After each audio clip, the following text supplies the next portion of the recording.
This session is called Shut Up and Eat Your Veg. We're going to be talking about forgotten lessons from the 1990s and also the decades before. So my name's Garth Gilmour. I work for a software development company called Instil in Belfast. We do projects, but we also do consultancy and training. So I run that side of the business. Eamonn, do you want to introduce yourself?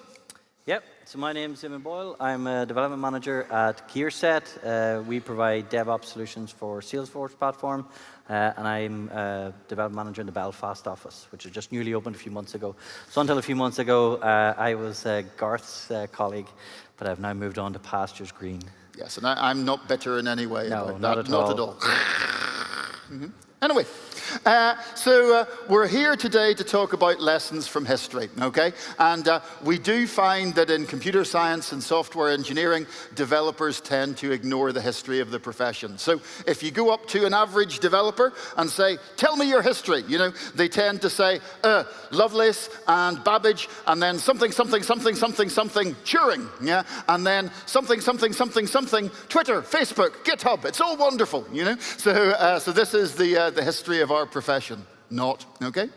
And we all have a dead zone, okay? So it doesn't matter how clever you are, all of us have a dead zone, because it takes time to write the history books and change the syllabus of the schools and so on. So there's always a gap between what you are taught in school, what you read in history books, and what you know yourself. So for example, if you were born in the 90s, then the 70s and the 80s are in your dead zone. Yeah, so we all have this dead zone when it comes to history, okay? So for many of you, you all look terribly young.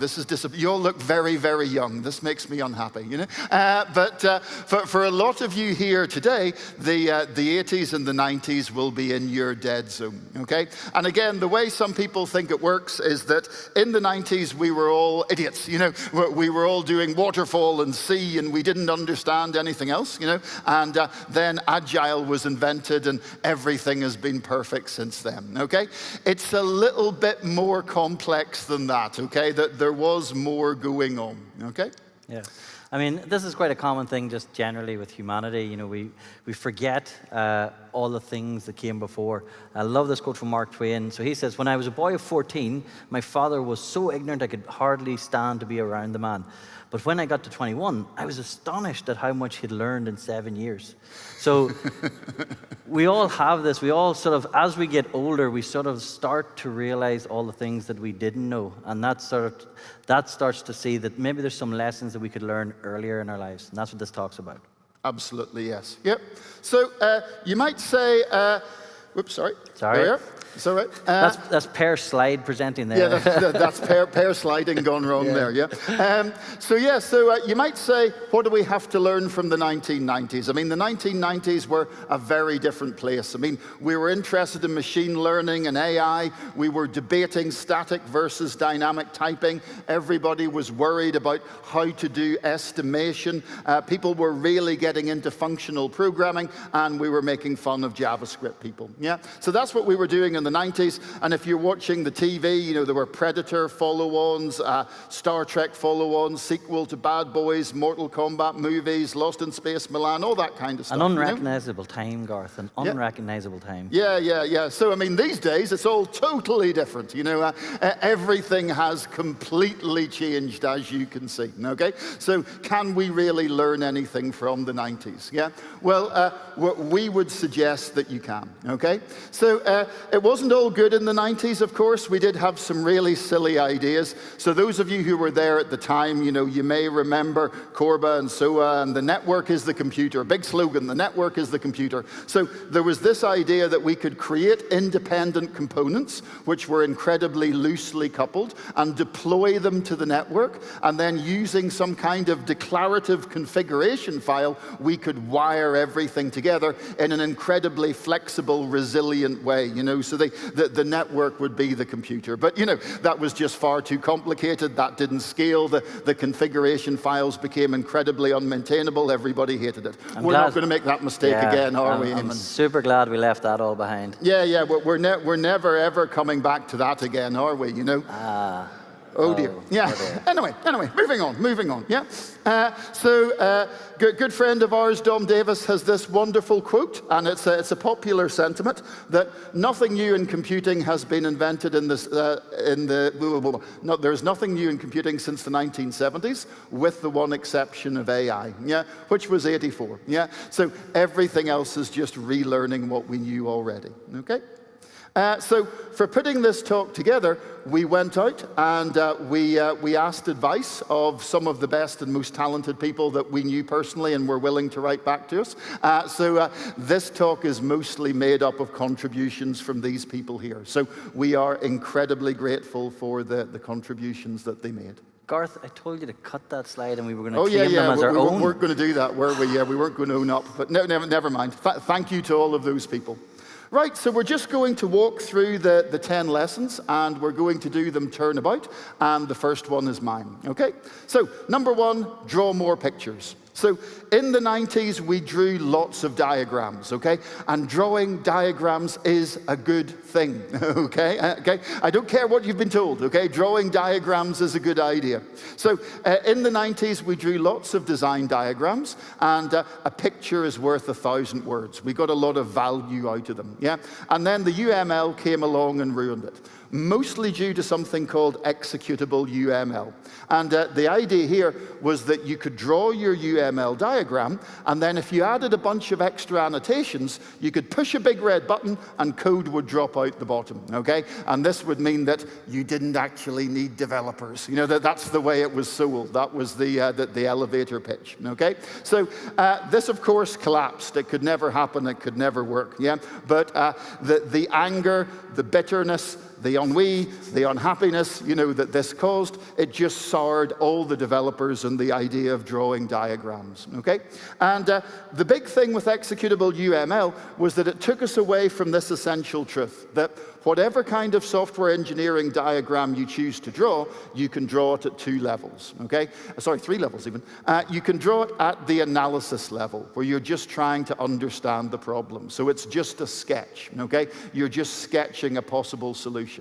Then you can draw your diagram at the design level, and you can say, okay, this is what I propose that I'm going to do, okay? So it's not the code, but it accurately represents your intentions. So this can be reviewed, you know, by a mentor, yeah? And then finally, whenever you've got something working, you've got the blueprint, okay? So this is useless to you. This is how your code actually works, but this is what you can hand on, you know, to the person who will be maintaining your stuff, okay? So it doesn't have to all be executable. There are different levels of detail that you can work at. So the lesson from the 90s would be learn diagrams, use diagrams, they're great, okay? I love state charts or state diagrams. Anybody else like state charts? Yay, friends, welcome. Yes, so state charts are great, yeah. These days, of course, if you're doing reactive, you'll draw your marble diagrams, you know, it's all good, okay? So again, a quote from one of our friends and colleagues, David Kennedy. So UML was a great idea. Turning it into a cargo cult of obsession about detail, you know, that's where everything went wrong. You know, that's the problem. We ruined it with over-elaboration, yeah? But the diagrams are coming back, just not in a good way, you know? So I helped organize a serverless conference in Belfast, and we had presenters from AWS and Azure and Google Cloud Platform and so on, and they all did a great job. They all did wonderful presentations. They all had beautiful diagrams produced by their graphics department.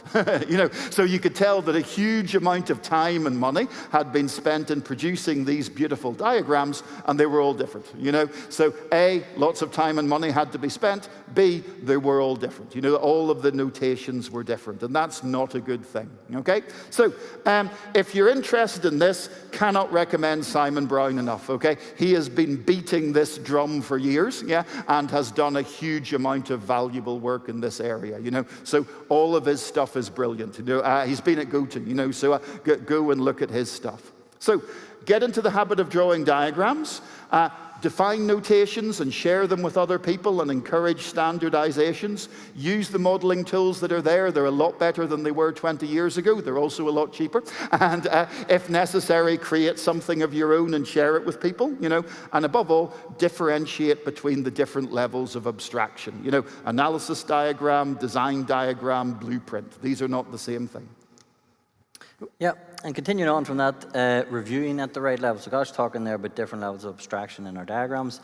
We have to focus on the right levels as well, so we don't end up like Anton Ego here from Ratatouille, the very picky food critic.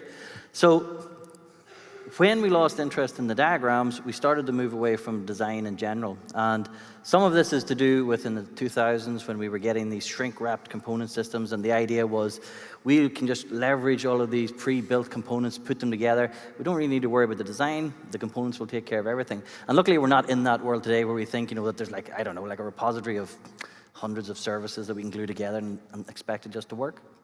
Maybe? AWS? Anyone? So we stepped away from doing these design reviews and really thinking about our systems as a whole. And instead, the peer review started going down to the nitpicking down at the syntax level and going down at the very lowest level. And we started spending time bike shedding. I'm not saying everyone is doing this, but this is something that we've sort of seen in the industry. So what we want to do is we want to sort of make sure that we're reviewing things at the right level, thinking about things at the right level. I love this quote from Einar Hest. My impression is that we somehow managed to simultaneously under-model and over-engineer. Anybody felt that they fell into that trap? As well here, I love the concept in Agile. Like, there's some parts of Agile that I absolutely love. The just enough concept of like taking the things that are adding value. So Martin Thompson here is saying, doing a sensible amount of upfront design got rejected with a misunderstanding of Agile and dogma taking over. So we need to sort of make sure that we're not throwing the baby out with the bathwater. And in terms of like reviewing at the right level, we're in a golden age of tools here. We've got loads of things that can examine our code base and take care of that low-level stuff. We've got things that can scan our code bases for static analysis, linting, formatting. We can set it so that it formats when we save. We can set up rules in the build system. We can have systems which are analyzing our dependencies, all of these kinds of things, so that we can focus our energies. The humans should be focusing their energy at the higher levels. And when you're building your systems, look for patterns. Patterns, we're really good pattern matching creatures. It sort of helps us not get eaten by lions, because we'll say, hey, why is that bush moving? That seems irregular than the other bushes. So we want to create systems that have patterns so that we can more easily communicate what's inside our systems, but then also see whenever things are deviating and things are wrong. So the sort of takeaway from this one is, make your design reviews part of your process. Make sure that you're focusing at the right level. Make sure you're running your code. You're thinking about the value, thinking about the algorithms, thinking about the UX, not getting stuck in the low level, not getting stuck in the things that we can get machines to do for us. Very good. Next one, value stability. So this item came from a conversation I had with an HR manager, senior HR manager at a multinational company, managing about 400 developers, I think, roughly. And she came up with this quote here: there's no such thing as advanced developers, okay? Now, that's a talk in its own right, okay? But I knew what she meant, yeah? Because she saw everybody going on introductory courses. So it didn't matter if somebody had been developing with the company for 2 years or 5 years or 10 years or whatever, they were all signing up for the introductory course. Yeah. So as far as she was concerned, there was no difference, between the developers that she was helping manage. Yeah. And we all know why this is. We're surrounded by choice, and the amount of choice is constantly getting greater. The number of libraries and frameworks that are coming out all the time is huge. So if we had more time, we could do this as an exercise, but I'll just summarize it. Could you name 5 JVM microservice frameworks? Could you name 5 libraries for managing state in React? Could you name 5 mechanisms for deploying to AWS? Well, of course you could. Okay, so here's some JVM microservice frameworks. There are a lot more. Quarkus is great. Go speak to the Quarkus people at their booth. Yeah. Here's different ways of managing state within React. And here's a bunch of different ways for deploying to AWS, okay? So we asked our resident AWS expert to start listing them, and he got as far as 12 before he started crying. So at that point, we took him away for some milk and cookies and calmed down a little bit, you know? So let's just say there are a lot of ways of deploying to AWS, okay? So this amount of choice is why the developer advocate profession, or DevRel, or whatever you want to call it, has become a lot more important these days. It's always been around, of course, but these days it's a lot more important. So these are just the people I follow on Twitter who have developer advocate as their main profession. You know, there are many more people I follow on Twitter who kind of have it as their informal profession, you know, but these are the ones who list it as their main job. And as you can see, there are some important people here. You know, there are some big names. Yeah. So because we have so many frameworks, the managers, the authors of these frameworks have to convince you of their worth, and that's why developer advocates are everywhere now.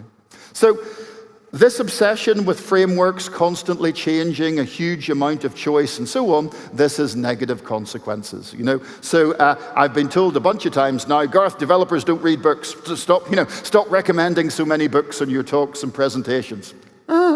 And you know, I've also had the blogs I write critiqued, and people have said, great blog, Garth, once I got to the code, too many words at the start. You know, you spend too much time explaining concepts. We don't have time, you know, show me the code, you know.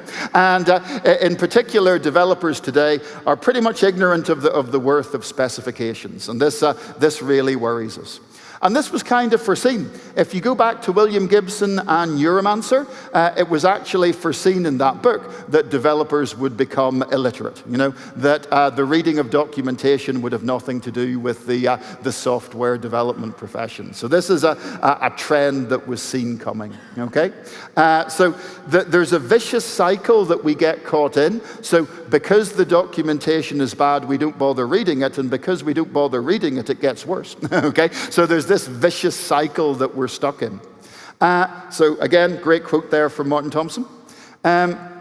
So this especially applies to specifications. You know, if there's one kind of documentation I really, really value, it's specifications. Because I grew up in the enterprise Java era, and during that era, if you were using a vendor's implementation and it was behaving in a strange way, you could take it back to the spec. You know, you can say, no, you are wrong. I don't care how big or how important you are. This is what your implementation does. This is what the spec says. You're wrong. Okay? So specifications are a great thing. Yeah? Specifications help us avoid waste. Yeah? Specifications help us keep vendors honest. So the learnings, yeah, we want to break the cycle of badly written documentation. You know, we want to educate ourselves about how to write quality documentation, because technical writing is a skill in itself. You know, you can go on courses, you can even do degrees in that. Yeah.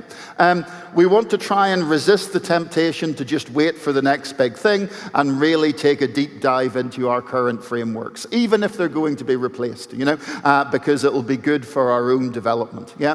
And we want to push vendors to keep their documentation up to date, and even better, vendors to come together to create specifications, because that gives power to us, you know, as developers, if it's done right. Anyway. Cool. Yep. Thanks, Garth. So the fourth one is invent it here. Okay. And I've experienced this in the 90s. Software companies wrote a lot of their own libraries, and certain communities do this a lot more. So where I used to work with C and C++, everybody just wrote their own stuff. That was what you had to do. You wrote your own data structures, you wrote your own operating system abstractions.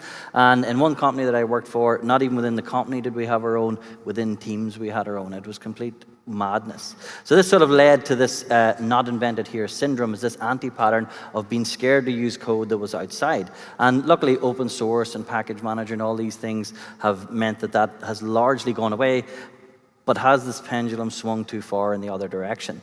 Now it's a case of, you know, I need to reverse a string. Let me Google a library for that. Let me read the documentation. Let me... Has to be an NPM module for that. Has to be an NPM module. There is. Well, there's an NPM module to test if a number is the value 10,000. That's an NPM module. There's an NPM module to test if something is true, I think. Yes, and there's a module to test if it's false, which uses, it depends on the true module. Well, that's reuse, that is. Yeah, that's reuse. Yeah. So the pendulum is somewhat swung the other way. And every time we use one of these dependencies, we are coupling ourselves, we are having a cost there, and we have to think about that. So we have to think about the value, and there's definitely a lot of value out there, but there is a cost as well, and we have to think about that. And if we own the code, then there is some more flexibility, there is more ability for us to tune it to exactly what we need. And again, the front end gets a bad stick here. This is creating like a hello world in React, using Create React App. Before you've written a line of code, you've about 1,000 dependencies. The number changes, but it's around 1,000 before you've written a line of code. I don't know what half of those do. There's dependencies that depend on dependencies, depend on dependencies. And we're really just crossing our fingers and hoping that something hasn't broke. So it is just sort of like we're having these code bases and we're just throwing all of these things at it. And it's good if it's solving a problem, but are they all solving a problem? As I said, in the front end, this is a graph of packages and different package managers. The yellow line way down there is Java. I think a few people use Java. The blue line is NPM, so that's JavaScript. We've about 2 million packages on there. Some of them useful, some of them not so useful. We also have a habit of reinventing the wheel and rewriting it again. 2019 was a good year for writing libraries. Yeah. So what we have to do is we have to start using systems to try and monitor our code bases, look at the dependencies, look for security vulnerabilities, and these kinds of things can help it. But we just need to also think about what we're coupling to, what values it's bringing, not going necessarily for the next shiny thing. And we're even seeing this now sort of pushing people into remote development. This is one of the motivators, is about managing the configuration of our systems and managing all of these dependencies. So yeah, I mean, I'm not going back to C. Definitely not. You can't make me. I'm not going back to C and C++. But at least back then, we did know the dependencies because they were hard to work with. I'm not saying we want things to be hard to work with, but we just want to think about our dependencies a little bit more. So yeah, take control of your dependencies, think about them, think about the cost benefit that you're getting there, think about the fact that you are introducing this coupling, and yeah, things will be better. Cool. Next one, learn to test, okay? So this one may sound a little bit weird because surely agile means that as developers we're also testers. Well, sort of, yeah. Kevlin, of course, who's here at the minute, his name has become synonymous with pictures of failures in IT, and he's never short of things to retweet, yeah? So as you know, things keep going wrong in our industry.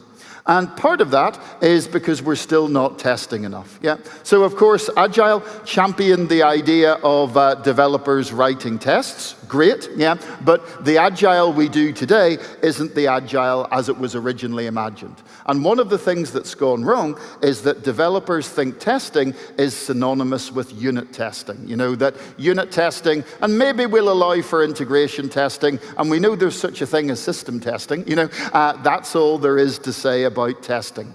Absolutely not, okay? So as you know, there's this famous diagram here, which sums up the different types of testing that exist, okay?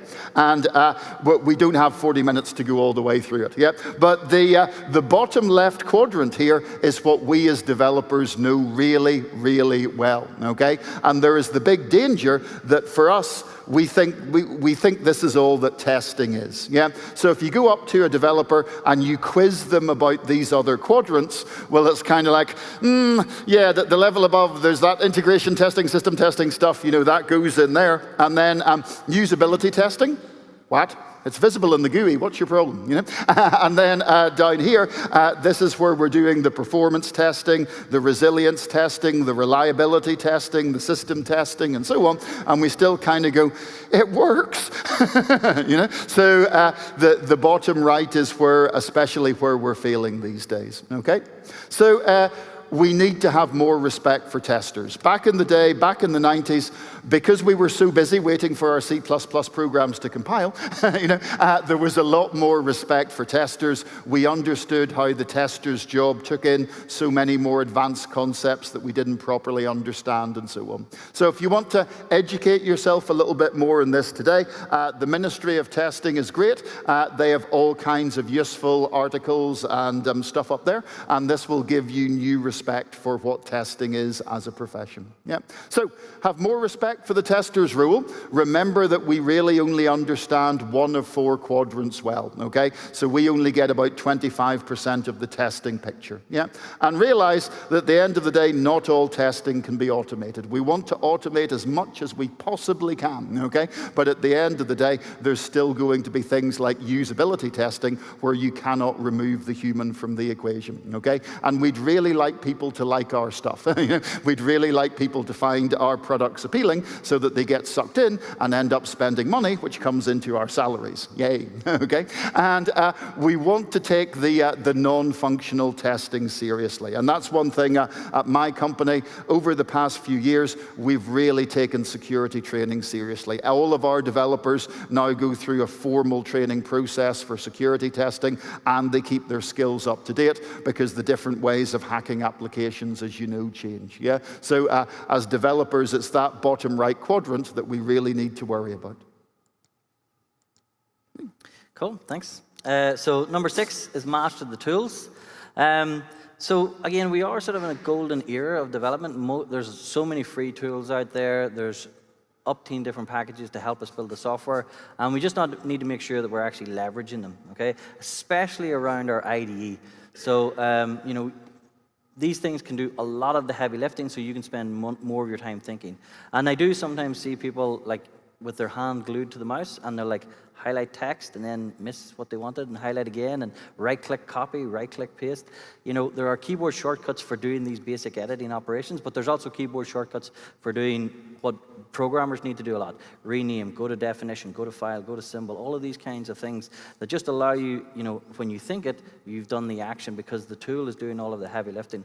So what I would advocate for is just learning whatever tool it is that you're using. And I'm not going to pick one particular tool. There's free tools, there's paid for tools. Something like Vim here, you know, is very, very, very old.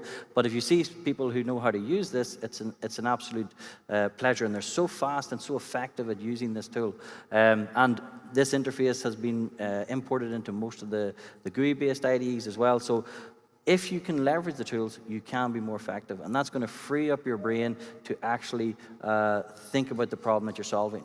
If you've ever done pair programming, you'll find that the person who's at the keyboard sometimes feels a little bit like an idiot because the person who's not typing is like saying, do this, do that. And they're able to like be a genius. But if you swap the keyboard and the other person takes over, suddenly the roles are reversed. It's because there's a certain amount of effort in that mechanical operation. So if you can offload some of that to the tools, then you're going to spend more time thinking. This is something I've always done with my guys, my team. Print out the shortcut sheet.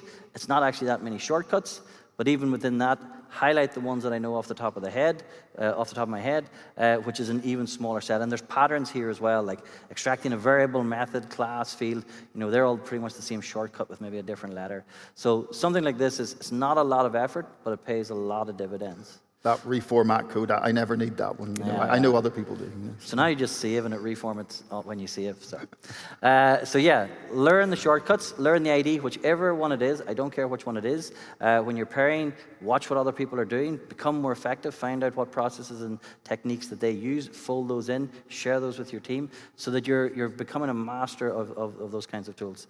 The terminal as well is a good place to live. A lot of operations can be automated there. Typically, they're going to be faster than some of the GUI operations. So you should become comfortable with the terminal. It's just another sort of tool in your tool belt. And just generally try to be lazy. Try to automate the things. If it's boring, if it feels mechanical, you know, try to get it out of your process. Very good. So, number 7, focus on the fundamentals. So this follows a little bit from the one on frameworks. Yeah. So Eamonn and I have taught over 1,000 courses. At this stage, we've probably taught about 1,000 courses each. But we've done a lot of this. Yeah. And we see less and less people interested in the fundamentals. So the things that are listed there, you know, we see less and less people being interested in those as time goes on. Yeah. And the problem, of course, is this is related to people chasing the shiny things. Yeah, and it's really good. Don't get me wrong. It's really good that we have the frameworks and the libraries and so on. But with all of this power comes the unfortunate tendency to ignore the fundamentals, to ignore the low level, to ignore the stuff that back in the day you really needed to understand well. So whenever it comes to educating yourself and making sure that your career is bulletproof and so on, a really good thing is to do what I like to call the Bruce Wayne approach. Yeah, and you find that there are many people who succeed in IT and do really well and so on.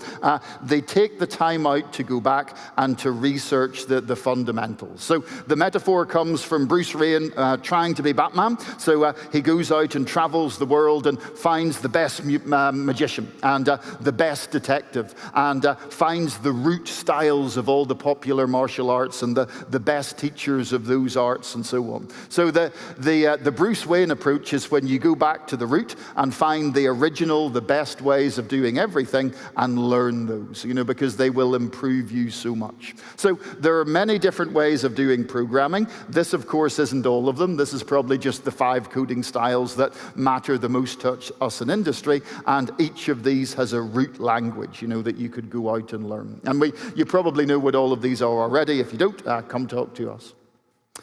So all the resources are out there. Here's a bunch of books. I've read at least 50% of these. Anybody else have a shelf of shame at home where you keep books that you haven't read yet? Oh, yes. That's a wonderful number of hands. Yeah. So we all have a shelf of shame, okay? So I admit I have only read about 50% of these, okay? But I really intend to get to the other 50% very soon, yeah? So there are any number of resources out there, any number of books that you can get that will enable you to focus on the fundamentals, And a really good quote here from Mark Allen. So, if we could still code with the same care and precision and knowledge of the fundamentals as people did in the 90s, well, we could make a sizable dent in the climate emergency, for one thing. So, focus on reusable skills, focus on the low-level stuff, avoid spending time chasing after shiny things. Cheers. So the next one is remain accountable. And again, I'm trying to get this metaphor across without coming across like a programmer or a grasshopper or something. But I'm going to use a wolf metaphor. So this is Rudyard Kipling from the Jungle Book. For the strength of the pack is the wolf, and the strength of the wolf is the pack. Okay?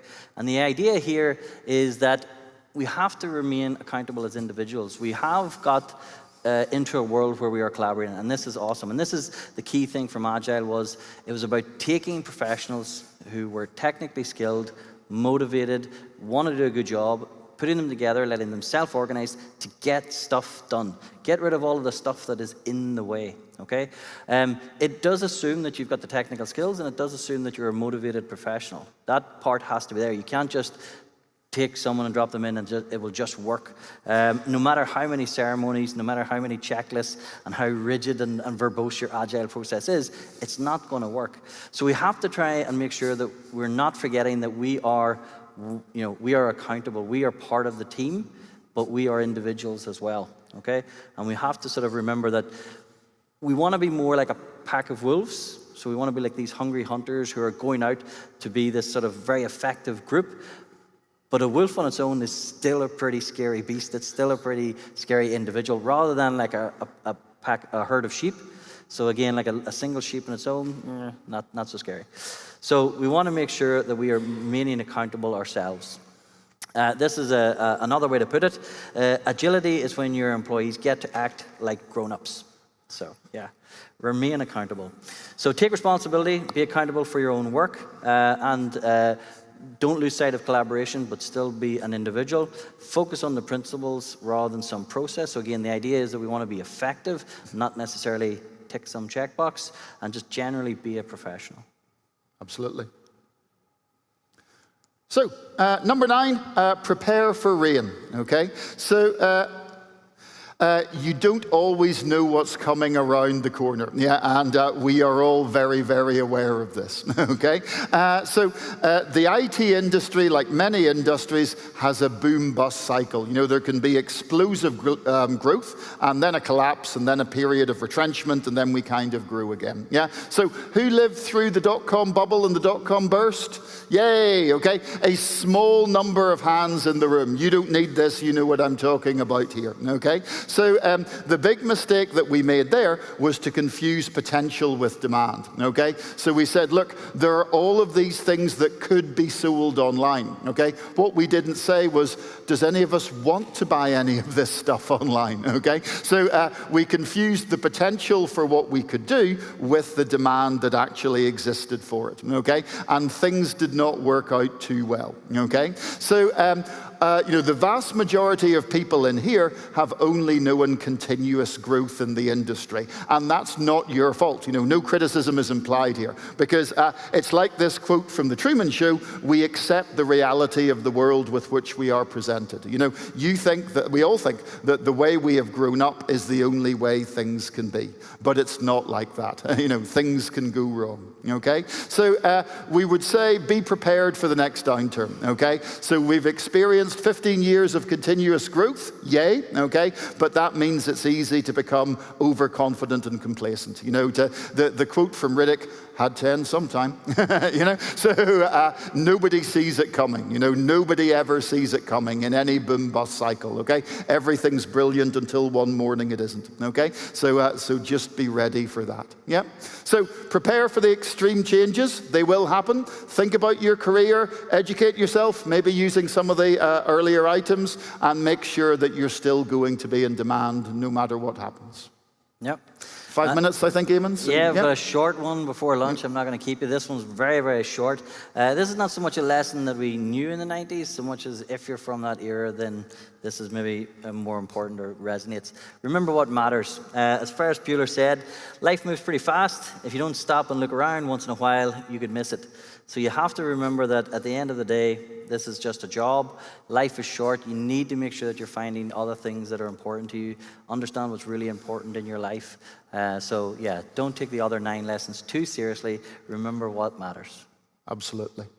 Cool. So just to sum up, yeah, draw more pictures. Pictures are great, yeah. Review at the right level. Don't obsess over syntax. Critique the things at the design level. Value stability. Invent it here. Don't always go looking for a framework, yeah. Learn all the different quadrants of testing. Master the tools that you use. For the good of your own skill set and your future, focus on the fundamentals. Remain accountable as an individual, even though you're working in a great, you know, very supportive, very nurturing, agile team. Prepare for rain, because it can't last forever, yeah? But at the end of the day, remember what matters, okay? So this is the advice that we would like to pass on. It only remains to say, get off my lawn, you damn kids! Okay, so thank you.